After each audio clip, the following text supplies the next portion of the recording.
Edwin Diaz is out as the Mets closer. Let's discuss on Fantasy Baseball Today in 5.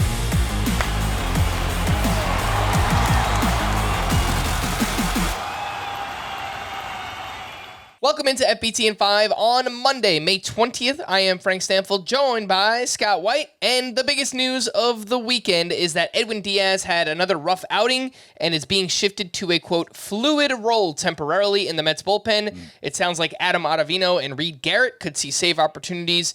In fact, Reed Garrett actually picked up a 2-inning save on Sunday. Scott, should we be benching Edwin Diaz moving forward? And who would you be adding from this Mets bullpen?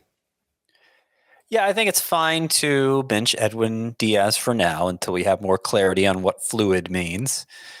And I think Reed Garrett would be the one to add, mostly because he's good in ways beyond just his potential for saves here. You could have made the argument before this news, given that he has an 0.72 ERA this year. The whip's a little high comparatively, but also 15 K per nine approximately. That's somebody who in a categories league can help you, whether he's getting saves or not. And so now that there's the chance for a handful of saves, maybe 3 or 4 from Reed Garrett in the next couple of weeks, you go on and make that move. And I do want to emphasize, I think that's all it's going to be. I don't think Edwin Diaz is going to be removed permanently here. He's the best closer of his generation. It's the standard that all other closers aspire to reach, and he's struggling right now. Velocity's down a little.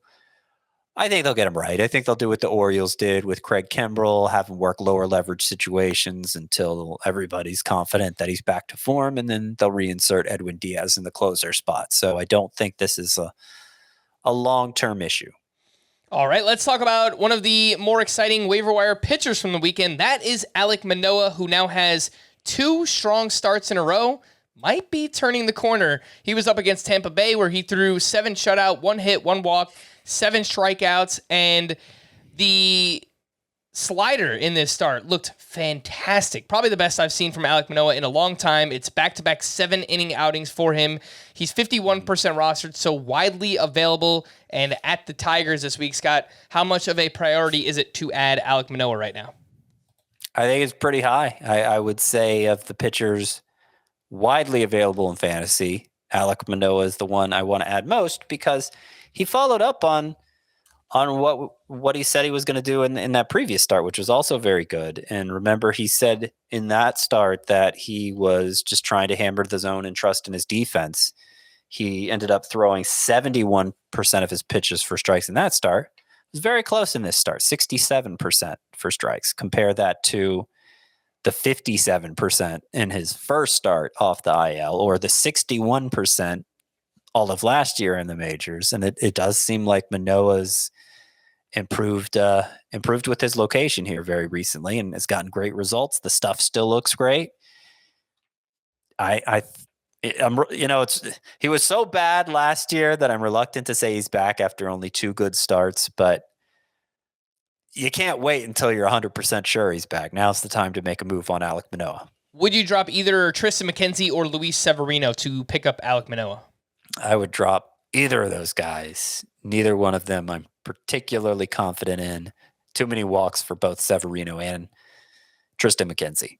Let's talk waiver wire hitters from the weekend and some names that could be out there in 5 outfielder leagues. Luis Matos had a huge weekend, 3 for 5 with 5 RBI on Friday. Then he went 3 for 5 with a home run and 6 RBI on Saturday. He has 17 RBI in 8 games played so far with the Giants. He's 28% rostered. Tommy Pham continues to hit. He's batting .333. He's got 2 homers, 3 steals, and .860 OPS for the White Sox early on. And Jonny DeLuca bounced back this weekend. He started all 3 games, went 1 for 4 with a sock and a shoe on Saturday. He's up to 2 home runs and 4 steals with Tampa. Scott, how would you rank Matos, Pham, and Jonny DeLuca? Yeah, I would say Luis Matos, after that big weekend, is pretty clearly the best hitter to add among those widely available.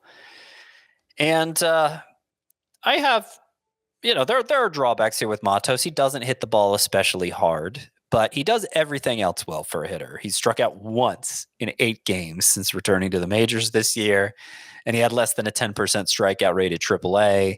Is not putting the ball on the ground much at all. A lot of line drives, a lot of fly balls, and with a good pull rate that is going to help his power play up beyond his exit velocity readings. So Luis Matos always put up good stat lines in the minors. Well, other than this year, I guess. But he has a good minor league track record, and he's hitting well in the majors now. And I think Luis Matos has broken through. So even in 3 outfielder leagues, even in points leagues, I'd be looking to add him. I do like a lot of what I've seen from Jonny DeLuca. I'm just worried about the Rays pulling the rug out from under him with the playing time. And Tommy Pham is kind of whatever to me. He can be useful in a pinch, but I don't think he has the same upside. All right, for more extensive fantasy baseball coverage, listen to the Fantasy Baseball Today podcast on Spotify, Apple Podcasts, the Odyssey app, or anywhere else podcasts are found. Thanks for listening to Fantasy Baseball Today in 5, and we will be back again tomorrow. Bye-bye.